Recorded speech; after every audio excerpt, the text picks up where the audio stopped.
চলুন আজ আপনাদেরকে বালিয়াটি জমিদার বাড়িতে নিয়ে যাই। এটি 19 শতকে নির্মিত জমিদার বাড়ি। 200 বছরের পুরনো স্থাপনা আজও কালের সাক্ষী হয়ে দাঁড়িয়ে আছে। এই জমিদার বাড়িটি 7টি স্থাপনা নিয়ে তৈরি। অপরূপ পরিবেশ আর সুনিপুণ কারুকার্য খচিত বাড়িটি আপনাদের মন কেড়ে নেবে। আমরা 3জন মিলে গিয়েছিলাম জমিদার বাড়িটি দেখতে। এই জমিদার বাড়িটি ঢাকা হতে 32 কিলোমিটার এবং মানিকগঞ্জ হতে 8 কিলোমিটার দূরে অবস্থিত। বাড়িটি নির্মাণ করেছিলেন 19 শতকে। এটি মানিকগঞ্জ জেলার সাটুরিয়া উপজেলায় বালিয়াটি গ্রামে অবস্থিত। প্রায় 16,554 বর্গ কিলোমিটার এলাকা নিয়ে গোবিন্দ রায় সাহা তার পুত্রদের জন্য বাড়িটি নির্মাণ করেছিলেন। 200 বছরের পুরাতন, কিন্তু এখনো কেমন সুন্দর দ্যুতি ছড়াচ্ছে। সুনিপুণ কারুকার্য খচিত যে শৈল্পিক স্থাপনা, একেবারে সামনের এই যে 4টা বিল্ডিং, এই 4টা বিল্ডিং আসলে ব্যবসায়িক কাজে ব্যবহার করা হতো। এই বিল্ডিং এর মধ্যে এই দ্বিতীয় বিল্ডিংটার ভিতরে আবার একটা মিউজিয়াম আছে। মিউজিয়ামের ভিতরে সিন্দুক, খাট, পালঙ্ক, এটা সেটা মানে অনেক কিছুই আছে, জমিদারদের ব্যবহার করা অনেক কিছুই, বাট ওগুলো ভিডিও কিংবা ছবি তোলা নিষেধ বলে ওগুলো আর দেখাতে পারলাম। সামনের এই 4টা বিল্ডিং দেখতে একদম চোখ জুড়িয়ে যাবে, এর অসাধারণ কারুকার্য।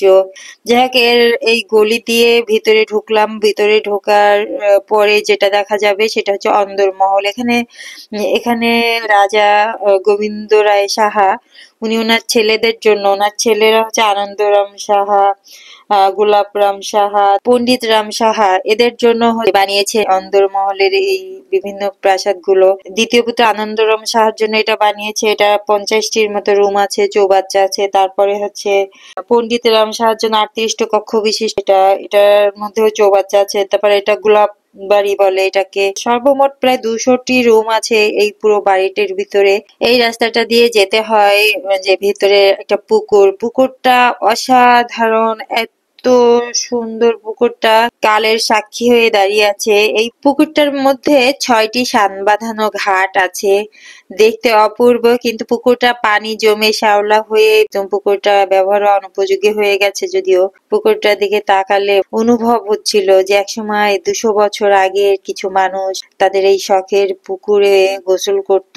কত স্বপ্ন তাদের, কত কাজ, কত কিছু এই পুকুরটা ঘিরে তারা করত। আসলে গা শিহরণ হয় যে এইটা পড়ে আছে, সেই সব মানুষগুলো এখন আর নাই। পৃথিবীটা আসলে ঠুনকো যে আমরা এত কিছু করি আমাদের জন্য, এগুলো একসময় ফেলে রেখে সব চলে যেতে হবে। সেই অনুভবটা আশেপাশে ভাবছিলাম। পুকুরটার পরে আমরা আসলাম এই রাস্তাটায়। এখানে যে বাড়িগুলো দেখা যাচ্ছে এটা কাঠেরই। এইটা হচ্ছে রাজার যেসব চাকর বাকর, পাইক পেয়াদা ছিল তাদের ভবন। এটা এখানে তারা থাকতো। এটা অনেকটা কাঠের ব্যবহার হয়েছে এই বিল্ডিংটাতে। মোট 200টি কক্ষ বিশিষ্ট এই বাড়িটি শৈল্পিক স্থাপনার অনন্য নিদর্শন। পোড়ামাটি, ইট, সুরকি দিয়ে তৈরি বাড়িটির দেয়ালের পুরুত্ব প্রায় 20 ইঞ্চি। এই রাস্তাটা দিয়ে হাঁটতে খুবই মজা লাগছে। আমি একটু হাঁটছি, আমার মেয়েও হাঁটছে, ভালোই লাগছে, মানে মনে হচ্ছে ফ্যাশন শো করছি। এখানে একটা কুয়া আছে, কুয়াটা ওরকম একসময় ওখান থেকে পানি তুলে তারা খেত, অথচ অব্যবহৃত পড়ে আছে। এই বাড়িটির ভিতরে অনেকগুলো ভবনের মধ্যে তাদের অন্দরমহল ছিল, প্রশাসনিক ভবন, মিউজিয়াম, রংমহল ছিল। এই বিল্ডিংটা হচ্ছে রংমহল হিসাবে ব্যবহার হতো।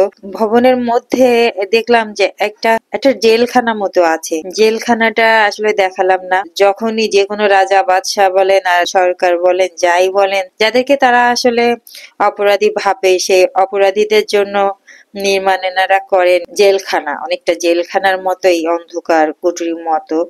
এই যে বর্তমানে যে আয়না ঘর মনে করেন, সেই আয়না ঘরের মতো একটা ঘর আছে, দেখলে গা ছমছম করে আসলে। তো এই বাড়িটিতে ঢোকার প্রবেশ টিকিট মূল্য হচ্ছে 20 টাকা।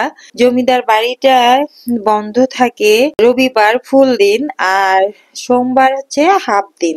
আর এপ্রিল থেকে সেপ্টেম্বর এই মাসগুলাই সকাল 10টা থেকে সন্ধ্যা 6টা পর্যন্ত খোলা থাকে। আগস্ট থেকে মার্চ মাস, এই মাসগুলায় সকাল 9টা থেকে 5টা পর্যন্ত খোলা থাকে। আর প্রতি ঈদের দিন, পরের দিন সহ সব সরকারি ছুটির দিনে এটা বন্ধ থাকে।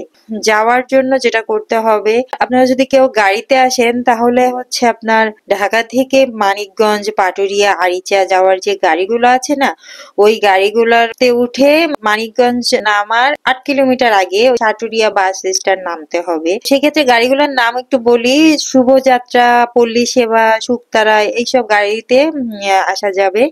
এবং সাটুরিয়া বাস স্ট্যান্ড নেমে সিএনজি তে করে এই বালিয়াটি গ্রামে আসতে হবে। সামনের এই দ্বিতীয় বিল্ডিংটা, যেটা এখন মিউজিয়াম, এর ভিতরেই আসলে রংমহল ছিল। বাইরের থেকে বোঝাই যায় না যে ভিতরের সৌন্দর্যটা কতটা। প্রত্যেকটা মহল, প্রত্যেকটা বিল্ডিং এর কারুকাজ, প্রত্যেকটা সৌন্দর্য মানে আসলে বলার অপেক্ষা রাখে না, চোখ জুড়ায় যায়।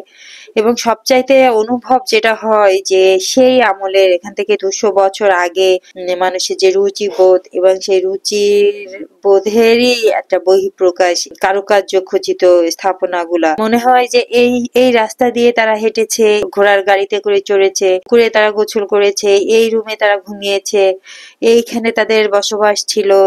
এই পুরো এলাকাটা মানে চোখ বন্ধ করলে যেন মনে হচ্ছে সেই মানুষগুলো, সেই চরিত্রগুলো, সেই মানুষগুলোর আনাগোনা। এখন তারা কেউ নেই, অথচ সেই বাড়িটা পড়ে আছে, দাঁড়িয়ে আছে একদম সাক্ষী হয়ে। এটা ভাবতেই আসলে ভেতর থেকে কেমন যেন একটা অনুভব তৈরি হয়। বের হয়ে বাইরের এই দৃশ্যটা খুবই সুন্দর। এখানে একটা বড় পুকুর আছে, পুকুরটা দেখতেও অনেক সুন্দর। এই পুকুরের ওই পাশে দাঁড়িয়ে বাড়িটার পুরোটা দেখতে খুব ভাল লাগে, বাইরের অংশ দেখতে খুব ভাল লাগে। যাই হোক, মোটামুটি আমাদের দেখা দেখি শেষ এবং আমরা এখন চলে যাব। তো হচ্ছে অসাধারণ লাগলো, অসাধারণ একটা অভিজ্ঞতা। আহ ভাবলাম আপনাদেরকে শেয়ার করি, আপনারাও দেখেন, আপনারাও আসেন, এসে দেখে যান। এটা তো আমাদের দেশের একটা ঐতিহ্য এবং আমাদের আমাদের যে অতীতের যে সমৃদ্ধি, আমাদের ইতিহাস, মানে এগুলোর উপরে নির্ভর করে আমাদের ভবিষ্যৎ। নিজস্বতা দেখা উচিত। আমি আশা করি আপনাদের ভালো লাগবে, যারা এগুলো দেখতে পছন্দ করেন তাদের ভালো লাগবে। একটা অসাধারণ অভিজ্ঞতা ভিতরে নিয়ে, একটা অনুভব ভেতরে নিয়ে ফিরছি ঢাকায়। তো ভালো থাকবেন। আপনাদের এই ভিডিওটা দেখে কেমন লাগলো জানাবেন। ধন্যবাদ।